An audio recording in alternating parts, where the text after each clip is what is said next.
Hi, welcome back to Canadian Goose Studios, and today I'm going to be ranking my top 10 favorite directors from the worst to the best. So, let's get right into it.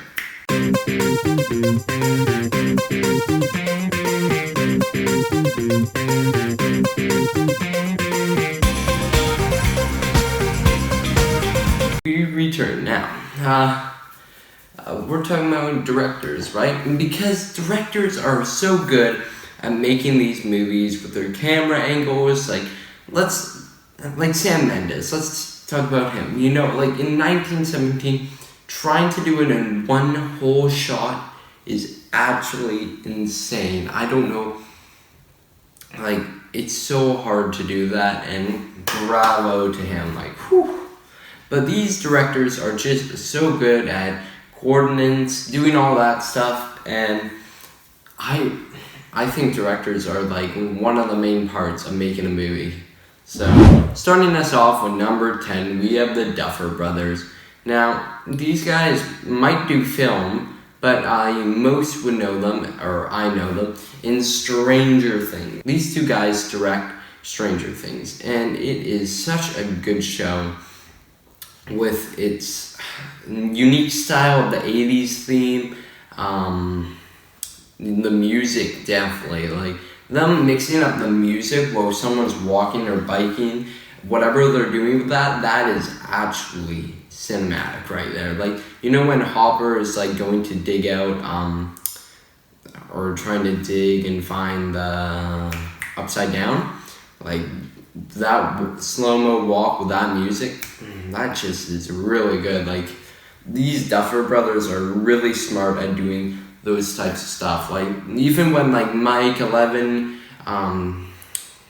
Lucas, Dustin, Will, I don't know, whoever they are, and they're biking, it's just, with that music is just so good. And I know they don't do the music, but they may help with it, and I just think they are so good at doing Stranger Things. But moving on to number 9, we have Steven Spielberg. Now, Steven Spielberg is an amazing director. He does a lot of movies. You might know him from E.T., Indiana Jones, Ready Player One. He does a lot more. I just can't remember them at the moment. But he is really good at doing this type of stuff. Like, the colors, he sort of does like a bluish color to his movies, if you don't notice that, but usually they have a bluish color, but he's really good with this stuff. He was very popular back in like the 80s and 90s, because with Indiana Jones and E.T., those were like huge movies back in the day, and this dude is a great director. Really like his movies. You know, just the way he does them all, like, they're all kind of similar with the cheesiness. Like, Ready Player One, that's not really cheesy, but with Indiana Jones, like, the rolling ball coming down and Indiana Jones is running away from it, like, that's cheesy, but it's also good. It was really good back then. But, yeah, Steven Spielberg is just a great director. Really can't wait to see what he does next. But I do know he's not going to be directing Indiana Jones 5, which is a bit disappointing, but we're going to get someone really good for that one anyways. Moving on to number 8, we have the next director of Indiana Jones 5, James Mangold. Now, this guy, you may not know his movies, but I'm pretty sure you would. He did The Wolverine, Ford versus Ferrari, and the one and only one of my favorite movies of all time, Logan. Now, this guy is a great director. Really like his work. The way he does his movies are just so good. Like, I know that he says Marvel is in cinema because he doesn't let the characters develop. Well, you know, that's not really true when it comes down to, like, everyone's cheering at the end of Endgame when everyone's appearing, right? But in Star Wars, you just saw some random faces appear. Like, they've been adding up the characters. But enough talking about Endgame and Star Wars. We're talking about James Mangold. Now, this dude is a great director. His movies are kind of dark. Like, they're not, like, bright, but dark if you see the lighting on them. Like, Logan's definitely not a light movie, but, he's really good at doing that movie because it just was like the best X-Men 20th Century Fox movie. It was just so good. Let's see this. So he made a character that not many people love. Like Hugh Jackman was good as Wolverine. It's not like that Wolverine was amazing or anything. But turning him into Logan, that was just a masterpiece of a movie. Like, I didn't get the border scene. Like, why were they running to the border? Why would they think they're safe from Canada? It's not safe here. And Justin Trudeau ain't gonna protect you. But Logan is just a really good movie. And Ford vs. Ferrari, I also do really love. Like, Christian Bale, like, making him do all that stuff, like, quality right there. And the thing is, it was adapted, right, because it actually happened, but it was just so good, like, how he made everything work in that one. So I gotta give it to him. He is a great director, that's why he's at number 8. But moving on to number 7, we have Rian Johnson. Now, Rian Johnson is, I think he's a great director with all of his stuff. He doesn't do many movies that, I think he's amazing with, but with Knives Out, that is like my 18th favorite movie of all time. Like, Knives Out. Come on now, you gotta give it to him that he is great with that movie. Like, that movie just holds so many twists. Like, he wrote the movie too, and so many twists that you can't believe in this one. He got some great actors for Knives Out. He also did Star Wars The Last Jedi, which I know a lot of people say, oh, this one sucks. The Rise of Skywalker. Now, The Last Jedi was bad, and that's why The Rise of Skywalker was bad. That's not true. I think Rian Johnson did a good job with The Last Jedi. It's decent, but, the part with Finn and Rose, it didn't need to be in it, because Rise of Skywalker took Rose out. Like, she was barely in it. You would barely notice her, but I still think The Last Jedi was a decent film, right? It was definitely not as good as Knives Out.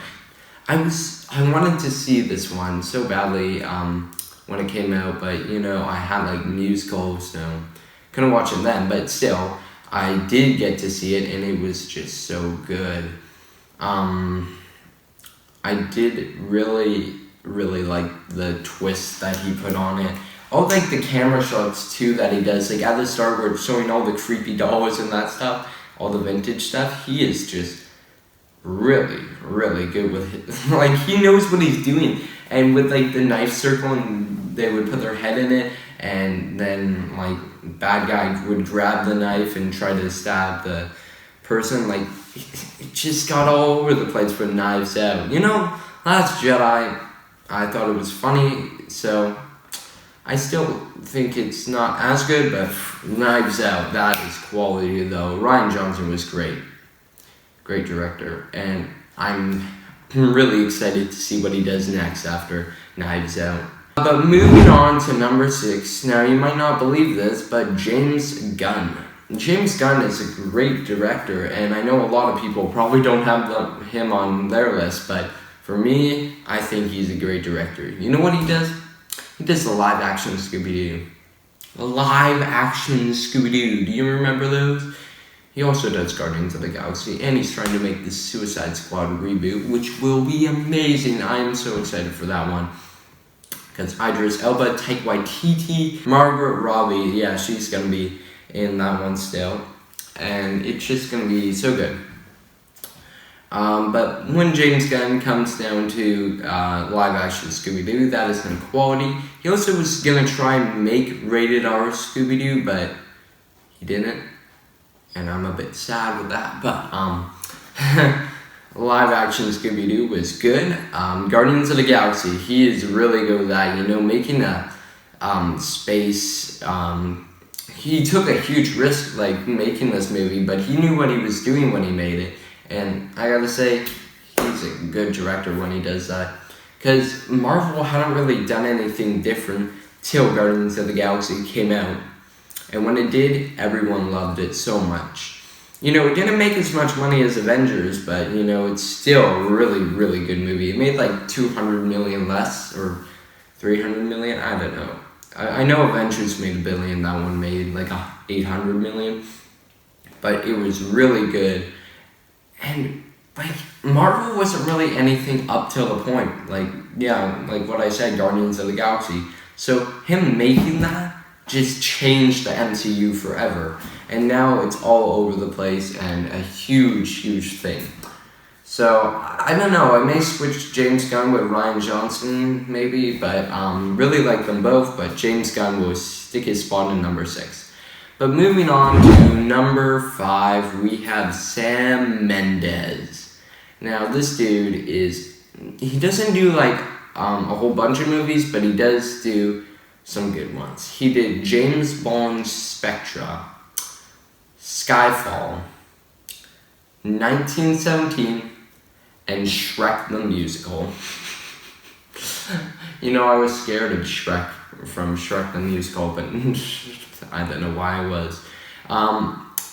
But, Spectre was a decent film, Skyfall was a good film, and really, actually, I like that one a lot because, Judi Dench in it, and you could have left her out, but really good, and I'm hoping No Time to Die is good, but he doesn't direct that one. But he made Skyfall one of the best James Bond films of all time. And after that, 1917, one of my favorite films of all time, 13th favorite, I think, but really, really good. He made it look like it was done in one shot, and I've seen behind scenes of what they were doing in 1917. It is just incredible. Like, that scene where the flares are shooting up, if you haven't seen this movie, I don't know why you're watching this video, but the flares shooting up made the shadows, like, they had to do that on a model and plan it all out. Like, what? It's just some huge stuff in this movie, and I really like this one.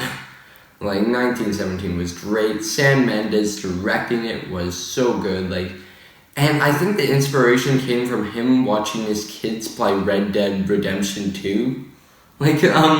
Okay. That's where you got the idea of 1917, one of the best movies ever, and 2019. I don't know how it lost against Parasite, but I'm proud of Parasite, but 1917 should have won, because 1917 was just so good. He just did some amazing stuff for that movie, and bravo to him. But moving on to number 4, we have Christopher Nolan. Now, this guy is amazing director. Now, the 3 other ones are just above because, their movies are also amazing. But Christopher Nolan is just so good because in most of his scenes in movies, like, let's say Duggar, he makes them very suspenseful with the music because it just gets louder and louder and louder and louder, and you're just like, if you're going to see that in Dunkirk in theaters, if you did, you would have been almost falling off your seat at that moment. Dunkirk was intense movie. Dark Knight, yeah, that was intense too with everything. This dude's a great director. I think Inception is one of my favorite films from him. I think it is my favorite. I just love it so much. He tried something new. All the flipping, them battling in air and the world crumbling, or flipping up, the road, that's Doctor Strange stuff. But Doctor Strange got that from Inception. And I just think he is an amazing director, and I can't wait to see Tenet, because that is just going to be incredible. It looks like an Inception film, but it's going to be different, and I'm really excited to see that one. Christopher Nolan is just so good with his movies. But moving on to number 3, we have Quentin Tarantino. Now, this man is just a great director in general. I have the poster of every movie he did. I don't know if Hollywood's on there, but I have. You've seen the Once Upon a Time in Hollywood poster. I just really like his movies so much. We have some great ones. We have Once Upon a Time in Hollywood, Pulp Fiction, Kill Bill, I see that one there. Reservoir Dogs, you got so many that he does, and I don't know when the next one will come out, probably like in 2 years or 1 year, I don't know, 2022 probably, but he is just so good with these movies, and I was sad he didn't win Best Director, but I'm also surprised Taika Waititi wasn't nominated Best Director, but Quentin Tarantino is a great director. I think Bong Joon-ho won.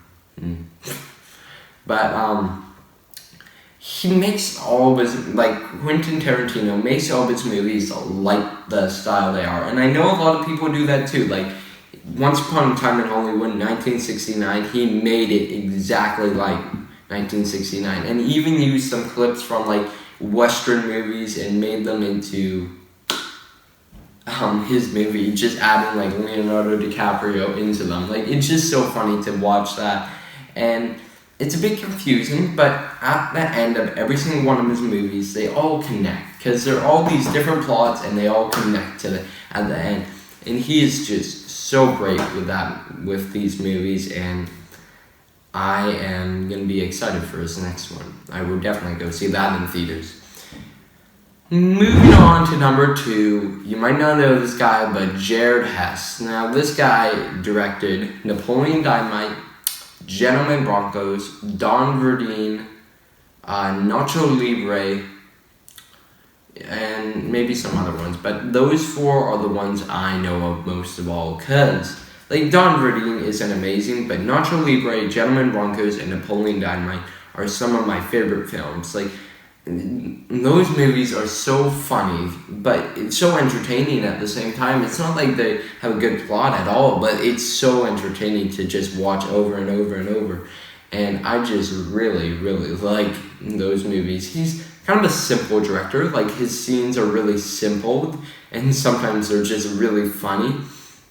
He's really good with those types of movies, and I haven't seen a new one that he's done, but I don't know if he's going to keep on doing these, but I like his 2004 Napoleon Dynamite, Nacho Libre 2006, and Gentlemen Broncos 2009. Those movies were just so good, and I'm sad that he's not going to be doing many more of these types of movies, but, they're still good to watch back now, watching them over and over again. It just that he's a simple director. It's not like Christopher Nolan, him making intense scenes. No, Jared Hess, doesn't do that stuff, but I still think he's my second favorite director. But moving on to number 1, my favorite director of all time is Taika Waititi. This man doesn't just direct, no, he's in the movie. He's one of the main characters, in Jojo Rabbit, he plays Hitler, and in Hunt for the Wilder People, he's the funeral dude, I don't know, telling the stuff about funeral, and in Thor Ragnarok, he's Korg, in Boy, he's the father, in Next Goal Wins, he'll probably be a big part of that one. Eagle vs. Shark, I actually don't know. No, he was in that one, he was the brother in that one, but Taika Waititi also writes his movie and sometimes produces them, but usually writes the movie out and directs it, and he is just so good with his comedy. You know what he does that's amazing to me? He can make a happy movie into a sad movie into a happy movie. He can combine happy and sad, mash them together, and make a perfect movie. I wouldn't say What We Do in the Shadows is perfect, because it's just a stupid movie, and I didn't include that one. He's in that one. But it's not like that one has a whole lot of emotion. But Jojo Rabbit, let's talk about that one. He, at the start, it's a comedy. And then when he finds the Jewish girl in his attic, Jojo, it becomes sort of a thriller. And then it becomes a drama when he's looking through all that war. And then it becomes happy at the end when they're dancing to the music. It just all combines into one thing, and just is absolutely incredible how he can do that. This guy is just a master, and with all these little hints in it, spoiler warning coming up, but in Jojo Rabbit, when he's when Scarlett Johansson is talking about the butterfly, and you'll get butterflies in your stomach, Jojo says eel, and then she's like, yeah, eel, and then the butterfly leads Jojo to Scarlett Johansson, and that's how she died, hung by the Nazis. It just, it all connects, sort of. Like, when I said it doesn't really make sense, but if you watch the movie and listen to what I said, sort of, you'll understand that part. And I just think, wow, Jojo Rabbit is just such a good movie. Like, every single one I think is good to incredible. I just love this movie so much. Like, my favorite movie of all time is What We Do in the Shadows. And my third favorite is Jojo Rabbit. Like, he is so good at making movies, and I can't wait to see Next Goal Wins and Thor Love and Thunder. Well, that has been me ranking down my top 10 favorite directors of all time. So, thanks for watching. Please subscribe and leave a like.